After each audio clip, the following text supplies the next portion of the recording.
والأمر ku saabsan ruuxa xanta badan ee ku ibtilaysan xanta ama rag ha ahaado ama dumar ha ahaado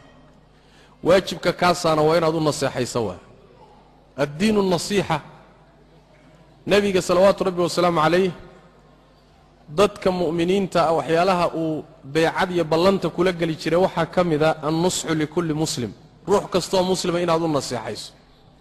khaladka uu ku jiro inaad ka qabato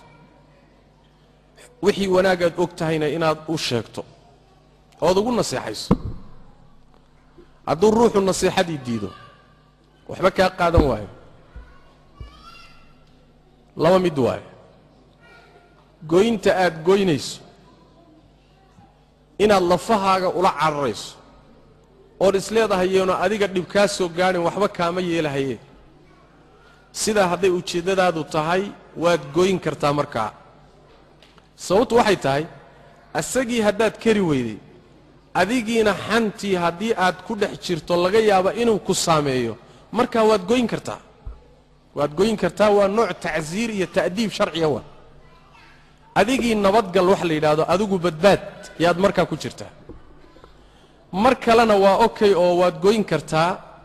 waa marka aad isleedahay haddaad goyso ood hadalka ka goosatood xidhiidhka u jarto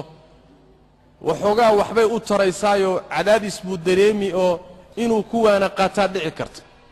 markaana iyadana maslaxa ku jirta inaad goyso maslaxadaasaa marka la fiirinaya haddaad adiga lafahaaga isleedahay amuu dembi kaa soo gaadhana waad goyn kartaa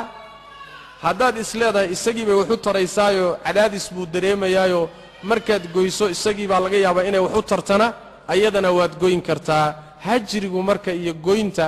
ilaahay dartii ruuxa loo gooyo waa tacsiir waana nooc edbin ah shareecaduna way qabtaa laakiin waxay ku xidhan tahay maxaa maslaxo ka dhalanaya haddii maslaxada ka dhalanaysa markaasi ay muuqato ama adiga kuu soo noqonaysa ama isagii ruuxii la goynaya u noqonaysa hadday tahay markaa waa la goyn karaa oo nebigayba ka sugan tahay salawaatu rabbi wasalaamu calayh saxaabadiisa qaar ka mida waa kii gooyey yacni dumarkiisa mar buu ka hijrooday hijradaasi marka waa mashruuc mar kastoy maslaxadii dhalinayso wabillahi tawfiiq